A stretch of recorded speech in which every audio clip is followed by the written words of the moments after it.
Thank you for being here today. I'm thankful that I was asked to be a part of the committee to be a part of this journey, and it's been a great process to make great friendships. And I was asked to share part of my story as a young child coming to America. But before I do that, I would like to acknowledge my father and my mom who are in attendance today. My father is Futsiu Se Chao, and my mom is Koi Koi Se Chao. My father, as a young man, was a part of the CIA grounds forces, just as you have heard the stories that have been shared today. My dad was deployed twice during that time, and before the war had come to a close, my parents fled to northern Thailand, that's where I was born. Some of my fondest memories of Thailand include just memories of my family. There's a pond from just my memories from my. There was a pond near our home, and every time they would dry up, my family would go outside and we would try to grab all the fish that we can that are flapping and in the muddy crevices. So that's one fond memory of mine as a young boy. Also, there was another time during the monsoon season where, the wind's blowing really hard, and my brothers and I, and my siblings and I, we would go out and pick up all the mangoes that we could find, and it was just really fun and scary at the same time. So that was kind of life from my perspective, from my recollection, some of the fond memories, and then I'd like to share about the refugee camps. In 1989, we lived in two refugee camps, one in Napo and Panat. Before entering one of the camps, I remembered we had to stay in a jail cell. I remember the bars that were there. We had to stay, I don't know how long, but a certain time before we could go into the camp. For us kids, life, for the most part, was pleasant. Uh, I don't remember a lot of difficult memories or situations that my parents would probably have, and as you've heard, the other stories have been shared. But I remember, for example, we were given sardines that were delivered in blocks of ice. And I remember them just rationing the sardines or the chickens for each family that were there. So that was just distinct memory. I also watched a movie of a flying dog, a really big dog, and to this day I've learned that it's called the never-ending story. I didn't know what that was. I just remember that dog flying with really big ears. And so that's another memory. And then I also remember how us little kids, we would go and in the refugee camps, we would go and look for mango seeds. And by collecting the mango seeds, we could trade it in, and we would get what they call kanom kai, or cookies or some kind of cracker. And so that we were busy doing that while my parents were probably doing their ESL classes or working. Us kids were working to earn some snacks. And so that was a fun memory. In March 1990, I didn't know that we were moving 8,000 miles away. So we started our journey to the U.S. From Bangkok to Hong Kong, and then to Seattle, San Francisco, and then finally to Reading.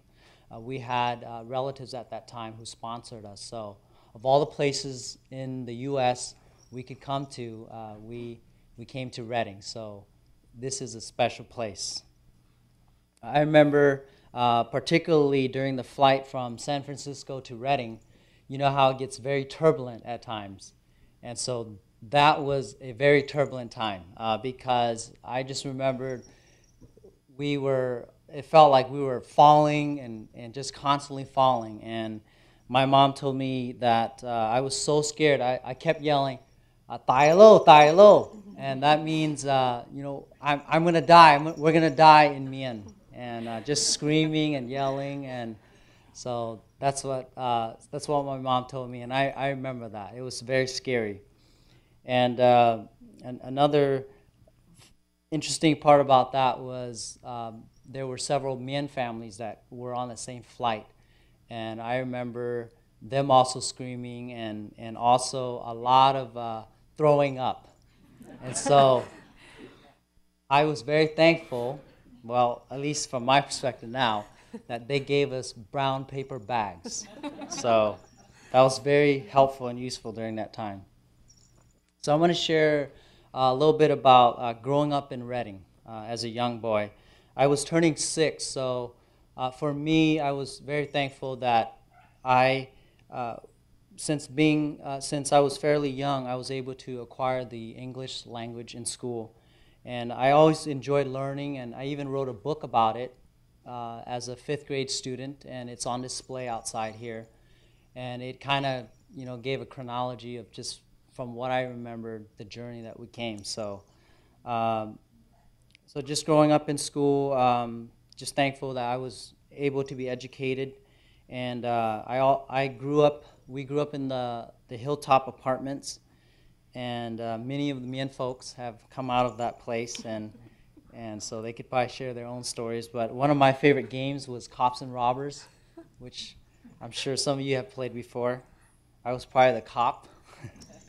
Anyways, most of the time I had good experiences with my peers, but one time I remember a student, just like what May shared, probably didn't have the understanding.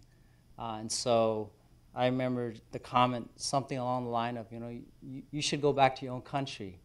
And, as a young boy, you don't really know how to explain that, why we're here and like what we're doing today. But I just remembered, being hurt. I didn't know how to respond to that situation.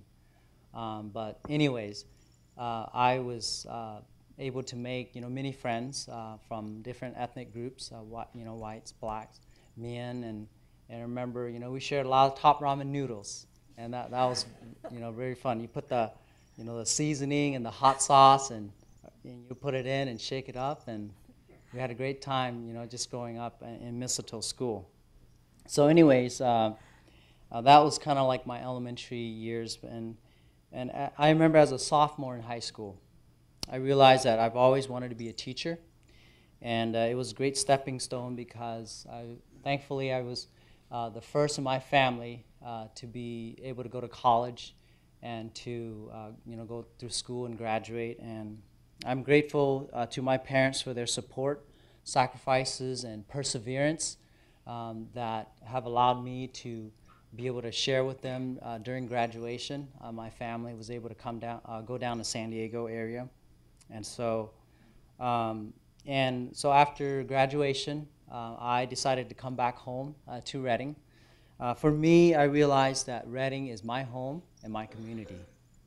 I am thankful that I received a great education throughout my life, and from all the people that were able to shape me and mold me and to be a part of my life. And so it was great that I could come home and find a job. And it was during the time that it was really hard to get a teaching job. It was during the housing crisis. But thankfully I was able to start teaching right away.